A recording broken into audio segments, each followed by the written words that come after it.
I know you've taken a little heat from both sides. You've handled it beautifully. Let me just get a few things straight. For my Republican colleagues, let me just clarify. You are President Trump's choice to lead the Department of Labor. Have I got that right? Yes, you have. And you support the president's policies and will implement his agenda. Have I got that right? Yes. And to my Democrat colleagues, you very proudly sponsored many pieces of pro-labor legislation in your time in the United States House of Representatives. You have a long record of working with labor, of working with business to try to advance a pro-worker agenda. Is that fair to say? Yes. Which is probably why the president chose you for this role, if I'm speculating. Is that fair?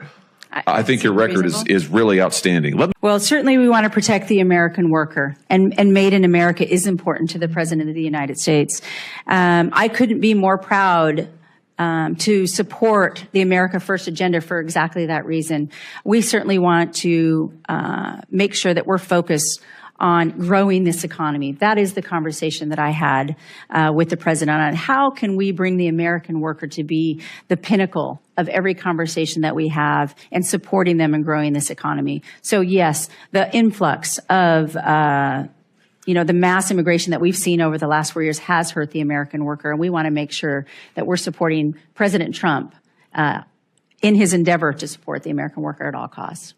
And when the words come up, like Biden administration was the most pro-union labor person in 50 years, you got to remind yourself he also lost the labor vote by 59% because it wasn't working. But President Trump brings something unique to the table as he's built a coalition, and Lori represents that.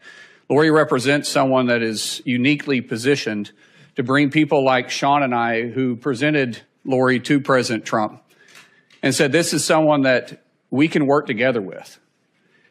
And I would hope that you would set your biased opinions to the side and understand that this is a negotiation between two fractions of the party that is saying we're willing to work together. Employees don't exist without employers, and companies don't exist without employees. And I recognize that as much as anybody. And there is a position where we can be at, that we can find a negotiated agreement where we can set some differences aside, like the PRO Act. I think my position on that has been very, very, very clear. Oklahoma is a right-to-work state, but unions also thrive there. And at the same time, we can find common ground. Lori represents that. And so regardless of what you might think about the president, understand that this is someone that everybody should represent and should respect. If you're looking for a bipartisan, independent thinker that's going to represent the union that you want Mr. Sanders to say that you represent, when you understand that you have a president that's representing the Republican Party but also won the popular vote, you would think this is someone that you'd be very happy with. Because she is directly, uniquely positioned in the center. And I truly say that from a position that I've had to move a long ways.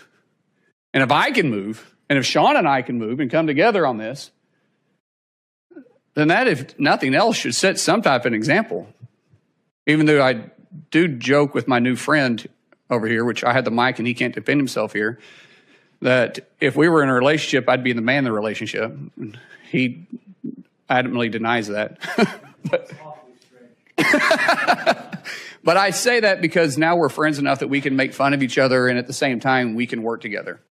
And so I want to read my statement, but what I've covered is pretty clear, and I wanted to say that from my heart.